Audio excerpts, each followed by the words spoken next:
And I welcome now Dr. Christiane Northrup. I'm so happy that she's here with us. Her topic is Made in the Image of God. What this means for pregnant women. Dr. Northrup is a board certified obstetrician, gynecologist, visionary leader in women's health, and New York Times best-selling author. She has hosted multiple public television specials and appeared on several TV shows. Named one of Oprah's Super Soul 100 and one of the 100 most trusted people in America by Reader's Digest. Dr. Northrup continues to inspire and awaken humanity through her writing, live events, podcasts, and health initiatives. Dr. Northrup, thank you so much for accepting our invitation and for being with us today. I'm so eager to listen to your talk. I saw the slides. I saw the slides. So I'm really eager to know your perspective on all of this. Beautiful, thank you. So, the first thing I'd like to say is let's just all join in a prayer together. Heavenly Father and Mother, we come together with the spirit of birth. The medieval mystic Meister Eckhart said, "For all of eternity, God lies on a birthing bed giving birth. The essence of God is birth." And so we bring that spirit of rebirth into this summit with all these beautiful people who have come together worldwide. And I feel us stretching our arms around Mother Earth on today is the spring equinox. And we bring us all together with the power of God who comes to us through our bodies as babies made in the image of God, which we continue to be throughout our entire lives. So with that, let's have the first slide. All right, so we're starting in the womb, and just imagine, if you will, there is no way that any of the American College of OBGYN, Pfizer Pharmaceuticals, Johnson and Johnson can make even a human eye. They can't. Only God can do this. Next slide. And the Bible says, so God created man in his own image. In the image of God created he him. Male and female created he them. Next slide. So conception begins. It's so interesting to me that when the egg and the sperm come together, there's a burst of light. And it's also a burst of what's called nitric oxide, which is the molecule of life force. And it is created by every blood vessel in the body, the endothelial lining of every blood vessel in the body, which is everywhere, actually dilates with nitric oxide.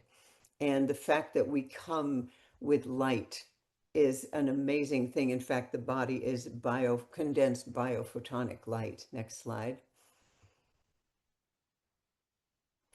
And so God said, let there be light. And there was light. Next slide.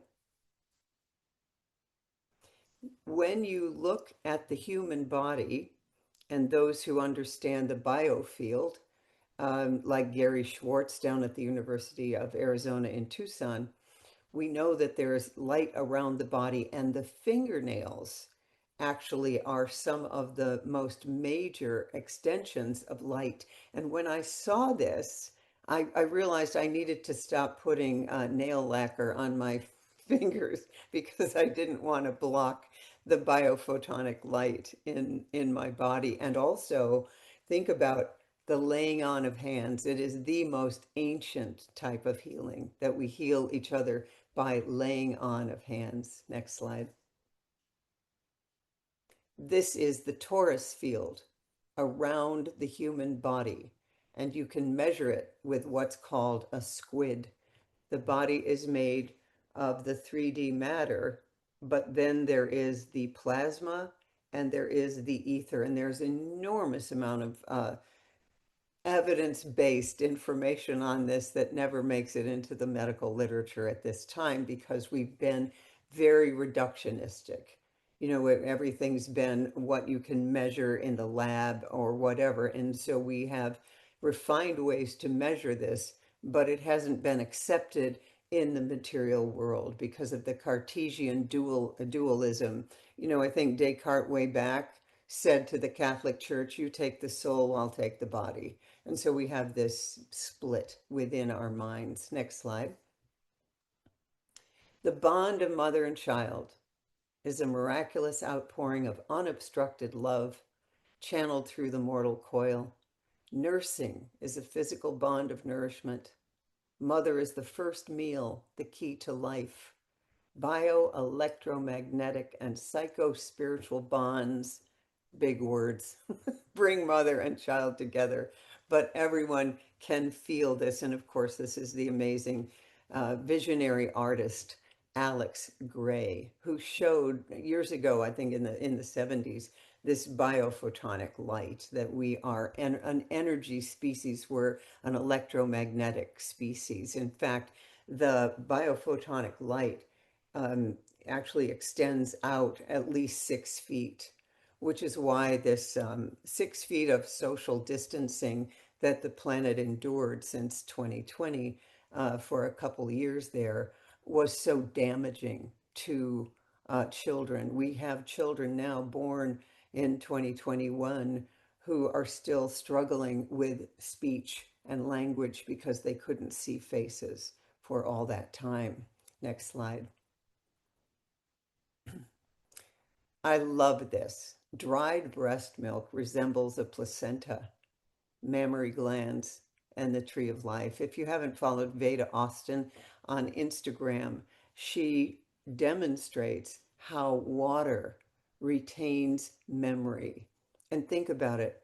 We are developed in water, in amniotic fluid. And when you dry amniotic fluid, when you dry cervical fluid, it all ferns. It has this beautiful structured water pattern. And so it's as though this God's design is through every single part of the physical body. Next slide. Do you understand? I love this. So there's the placenta and there's the tree of life. As the umbilical cord connects an unborn baby to the placenta, so does the silver cord connect our body with our spirit and to divine forces, the true source of life, to God. When the umbilical cord is cut, we're born into this realm. When the silver cord is cut, we die and are reborn in another realm. It's always been so interesting to me that labor and delivery nurses, when they get burned out on that end, they often become hospice volunteers because it's no different when you are bringing a soul into this realm. It's the same taking a soul out into the other realm. The only difference is who's waiting on the other side. And I think there's a specific thing of just listening to the last physician. You can always tell when someone is born to be a gatekeeper between realms. It's a calling. It's not something that you can ignore. When I first saw a baby born as a medical student, it was the most moving thing I'd ever seen. And I just about fell to the floor in pain-filled joy, joy-filled pain, weeping. And so, next slide.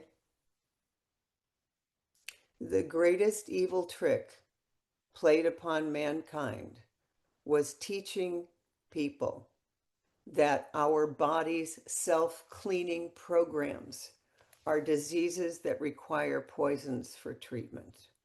So that's like giving Tylenol for babies' fevers. It's all these things that we do when we have a symptom and that the body is cleansing, and we just shut it down. And it begins in pregnancy. I was truly horrified when in the United States in the 1990s, my profession began to give pregnant women DPT and flu shots.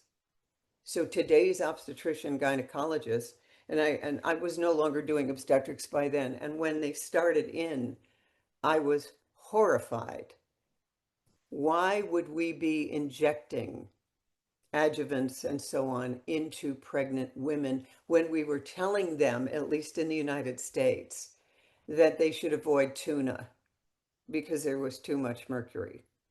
This is, in my view, insanity. Next slide.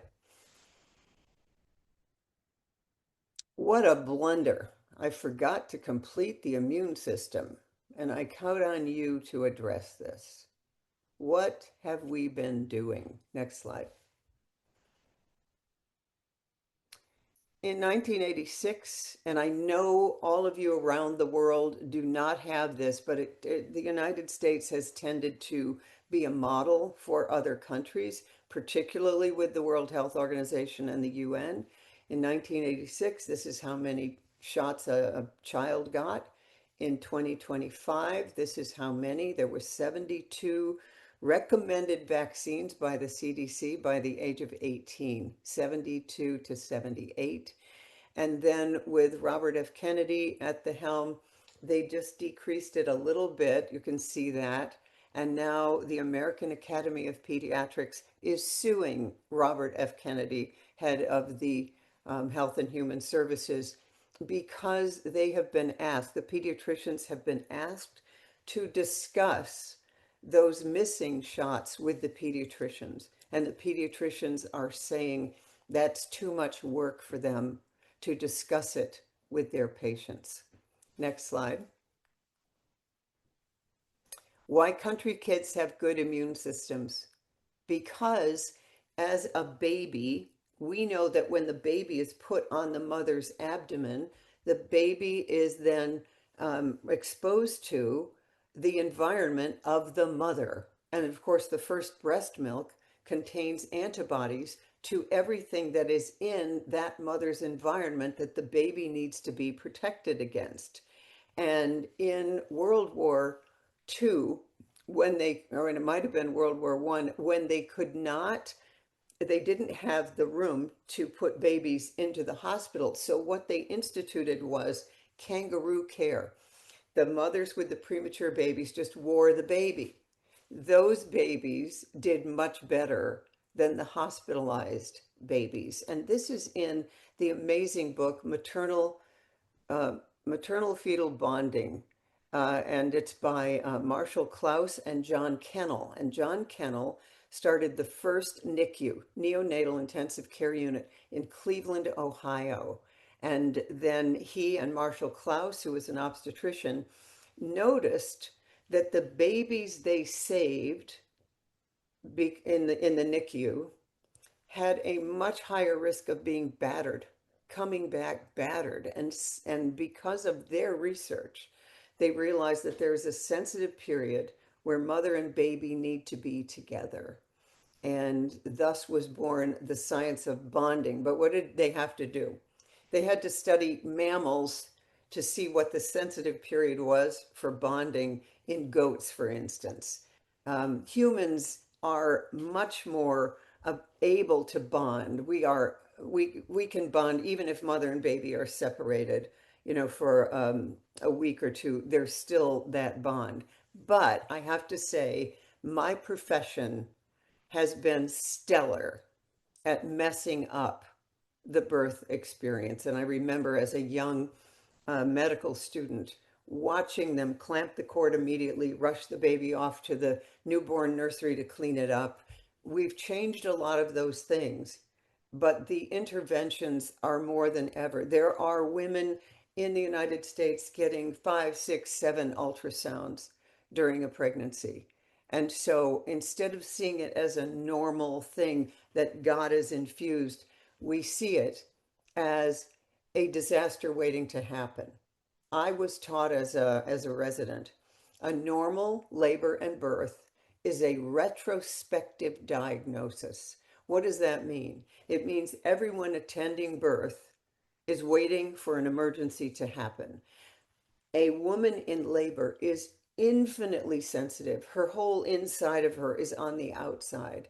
She's so programmable. She is so vulnerable to what's going on around her.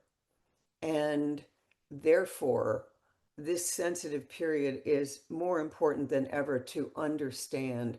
There was a study done, and I've written about it in Women's Bodies, Women's Wisdom, where there was a researcher who was able to predict with 95% confidence level what women would get into trouble during labor by psychological factors.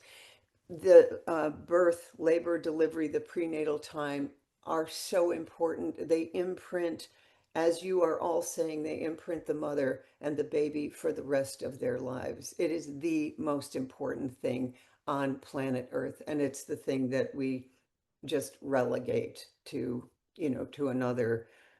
I mean, it's not important. What's important in the hospitals where I've worked are cardiovascular surgery, that kind of thing. And when I was a med student at Dartmouth, and I said I wanted to be an obstetrician gynecologist, my professors said, "Oh, those are the people with the lowest IQ in the class. The really smart ones become internists." And I remember thinking, what? The profession responsible for bringing life into this world when all the organs are formed, that's the one that's the lowest status. It should be the highest, and we know that. Next slide. Doctors should wear sponsor jackets like NASCAR drivers so we know who owns them. Next slide. We know that children brought up on screens have weaker reading, language, and decision-making um, abilities the more screen time they have. And we're seeing now babies with a screen in front of them. Next slide. This is laminin. I love this. It's evidence of, made in the image of God. A cell adhesion protein that forms the substrate of all internal organs in the fascia. Laminin is vital to making sure that body structures hold together. And I love the way it looks there, like the cross. Next slide. This is a pastor friend of mine who makes the most phenomenal goat's milk soap in the planet. He milks all the goats himself. He feeds them. There's no antibiotics. And one time he was milking a goat, and he said to me the following: "A glove is made in the image of a hand, but the glove is lifeless until it is indwelt with a hand. Likewise, we are made in the image of God and lifeless unless the Holy Spirit dwells within." Next slide. I will praise thee, for I am fearfully and wonderfully made. The word fearfully, you can translate it to awesome, awesomely and wonderfully made. Marvelous are thy works, and that my soul knoweth right well.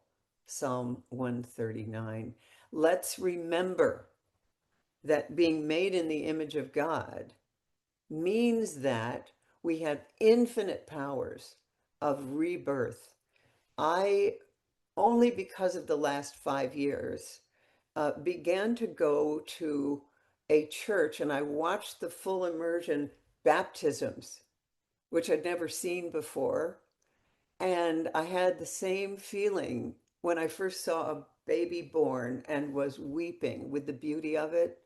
The same thing happened when I watched the baptisms, and I thought, oh my, this is real.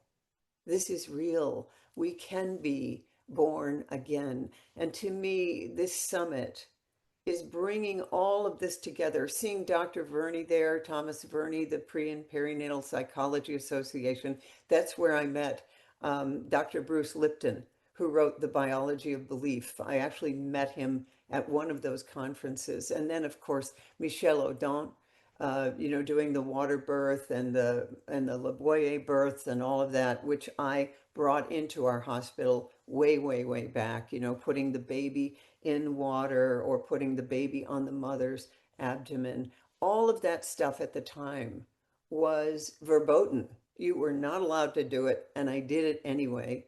And I know that each and every one of you who is here now, you know all this.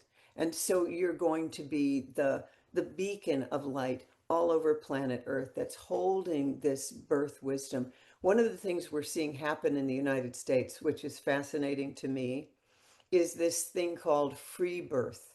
We have young couples who are so afraid of going into the hospital and having all the interventions that they're just having their babies at home, with no one there except each other and maybe a lay birth person.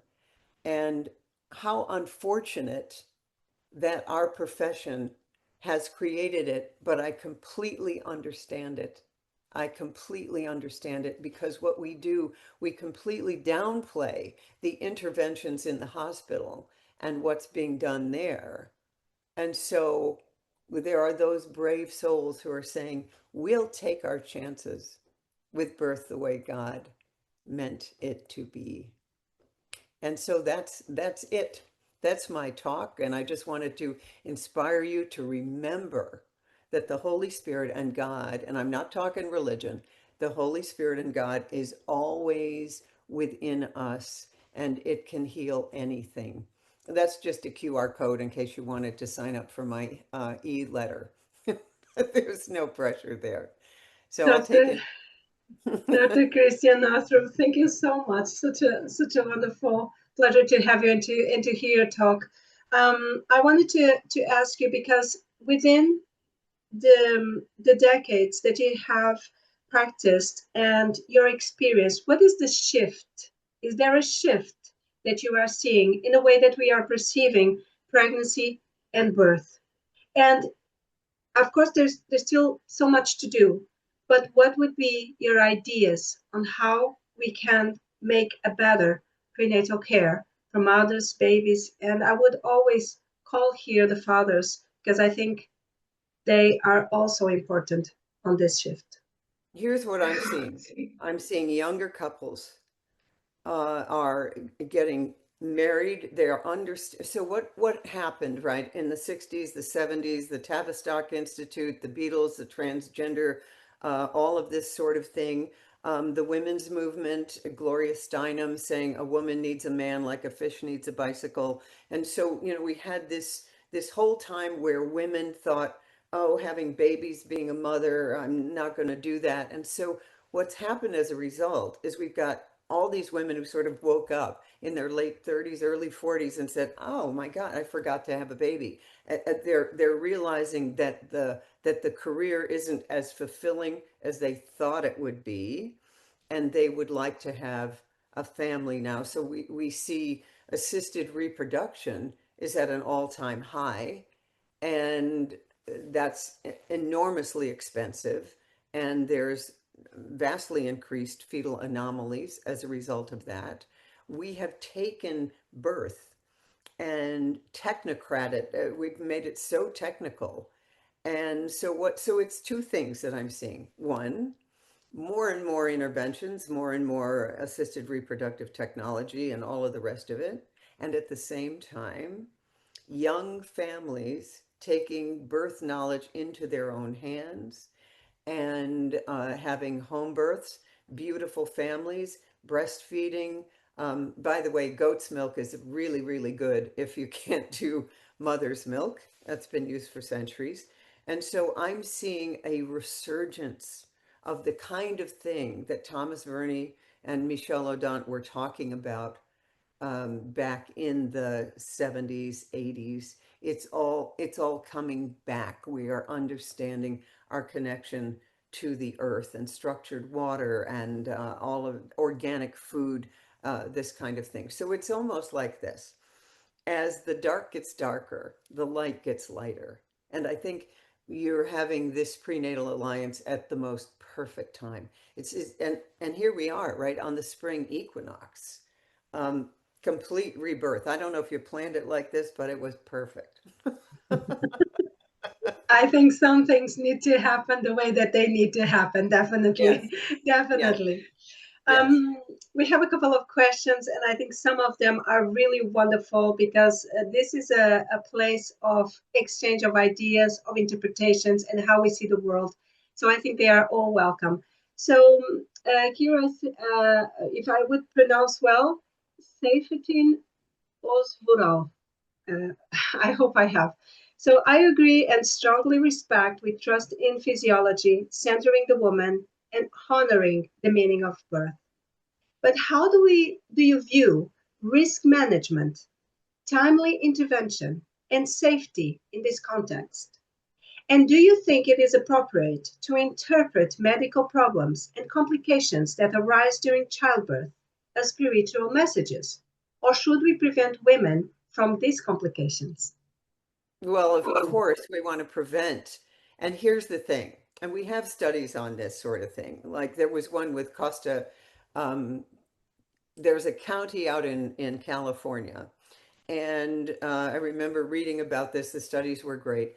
And just feeding the women properly, supporting the women, giving them enough protein and so on, decreased um, preeclampsia dramatically. You see, there's so many simple things that can be done. We also, and this was interesting with Dr. Klaus and Marshall, Dr. Klaus and Kennel, did a study in Guatemala that I loved. And they found that having a doula just standing by, I mean, and the woman would be just outside the room, just a lovely woman there holding space. It decreased the C-section rate by 50%.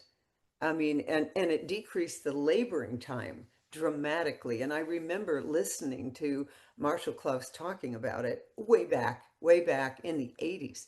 And he said, the presence of a doula cost about $3,000. And if you give an epidural, it increases fever of unknown origin. So then you have to do a sepsis workup on the mother and the baby, and that disrupts everything. And he said, but if this were a drug, it would be illegal not to use it. So the presence of another human biofield, feeding a woman properly, supporting her in labor so she knows someone is standing there. It's very different, by the way, being hooked up to a monitor with the nurse sitting in the nurse's station looking at 6 monitor screens versus a woman in the room supporting the mother. That's completely different, and that's much cheaper. What we have is a technological model where we mistake monitoring with a machine to the support of another human. I don't, these two things are not mutually exclusive, but we must remember our power. I just read a fantastic novel called The Frozen River, all based on the memoirs of a midwife in Maine in the Kennebec River Valley. And this woman never lost a single mother. She did over 1,000 births, home births in the 1700s. And it was her skill. So here's what I'd like to see, and what I've always wanted to see. You bring in these traditional skills, and then you have the high-tech stuff, which is wonderful when needed. We need to bring them both together. It's like bringing together the right and the left side of the brain. But we can't have every intervention be an injection. I mean, let me be totally honest with all of you because I asked you this before I even said I would come on. Can I mention vaccines? I worked with James Thorpe, maternal fetal medicine, during the COVID thing, and the miscarriage rate on pregnant women given the COVID shot was astronomical. And Dr. Thorpe published all of that data, and it's all been widely censored. Our group did studies on women who started to bleed abnormally simply from being around people who had the COVID shot. Those are all available at mycyclestory.com. And we did a lot of this stuff undercover, all volunteer. when the world was being locked down in my opinion, utter madness with no scientific backing whatsoever. And so I put that out there. I put my career at tremendous risk during the COVID thing by speaking the truth, which I would do again, because I know that at that time I saved lives by simple common sense. Thank you. Thank you so much for your answer. I think this also brings us back to education. I remember seeing a post where a woman is saying, not everybody is going to be a midwife, not everybody can be an obstetrician, but we all can be doulas. Ah, yes, beautiful, beautiful. Yes, yes. Yes. So another question from Moffat, she says, what kind of structures would you suggest as an ideal way to spend 9 months of pregnancy? And what would be the ideal place for birth? Oh, I love that question. Oh, that is a wonderful question. You know, the ancient Chinese used to take their pregnant women and they would just kind of be in beautiful settings. So physical beauty, physical comfort, wonderful food. And then I had a friend who married a Japanese man, and what they did there for the entire postpartum period, that's the other thing. We really need to honor the postpartum period, which is the fourth trimester. And so birthing centers are just lovely where the mother is cared for. She doesn't have to cook. She doesn't have to clean. Someone is taking care of her other children, and she is mothered. She's mothered by other people, and she gets massage and she gets rest and all of that stuff. And what do we do? At least in the United States, they're better, they're way better in Europe. But in the United States, you've got 6 weeks and then you got to get back to work. And so mothers don't breastfeed because they're, all of the rest of it. And it's, in my mind, it's cruel. It's just cruel. So the ideal is that we honor this postpartum period as a sacred time that, during pregnancy. Now, you can certainly do your work. I worked up until I went into labor. Um, but I wish that I'd had a longer postpartum period. I was able to bring my baby to work and all of that. But we need spaces where we honor women with babies, and we don't. When I go to the airport and I see a woman with a newborn and a toddler, then I just want to help her. Now I tell you, if a father has a newborn and a toddler, every woman on the plane rushes in to help him. But with the woman, oh no, she ought to be able to do it herself. We need to look at our attitudes. And what I would say to everyone listening, the next time you see a pregnant woman who's got a newborn and a toddler and she's struggling with her children and she's got the pram and all of the rest of it, go up and ask her if she'd like a hand. Just a last question. How can we shift the way that the mainstream media see pregnancy as, and especially birth, as a moment of risk, of emergency, to a moment of calmness, of peace? I think that it's so important for women to understand that birth and pregnancy can also be a moment of enlightenment, of openness, Absolutely. of expression. That's actually what is happening on that moment. And when we bring fear and risk and emergency into it, it all gets tense and it collapses. That's exactly right. And for years, that's what we've seen, in the movies, right? So a woman will be walking along and she'll go, "Oh, John, the baby," and then she's like in labor instantly. Well, it doesn't happen like that. I have seen some definite improvements in some of the mainstream television shows where a woman will have a baby at home. I haven't seen too much of the calm, beautiful, orgasmic births that are possible, but we're starting to see it. But let's remember, everybody, shall we, what the mainstream media is. Some of you might have heard about mockingbird media, where, let's say in the United States, they have The same news story in Maine as they have in Kansas, as they have in California. One of the phrases, this is a risk to our democracy. And the people are saying the same thing at the same time.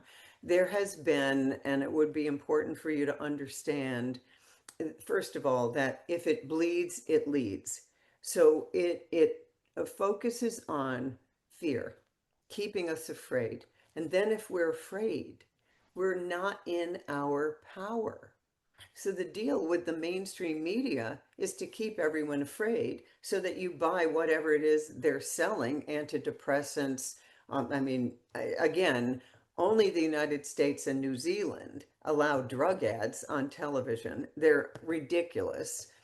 But the main thing is be very careful about the mainstream media because it is used to manipulate people. So we now have a couple generations where if it's not on the mainstream media, it can't be true. People have been conditioned and brainwashed so that they have left their own common sense. You know who really gets the picture? Farmers, people close to the earth, farmers, and then people who work with their hands, plumbers, electricians. What I noticed during the last 5 years is the people with the common sense were not the people educated at the Ivy League universities. The propaganda surface on highly educated people, the propaganda surface is much larger because they're educated only in the left brain. Get closer to the earth. Talk with people who are the farmers, the cooks, those who are close to the wisdom of the earth.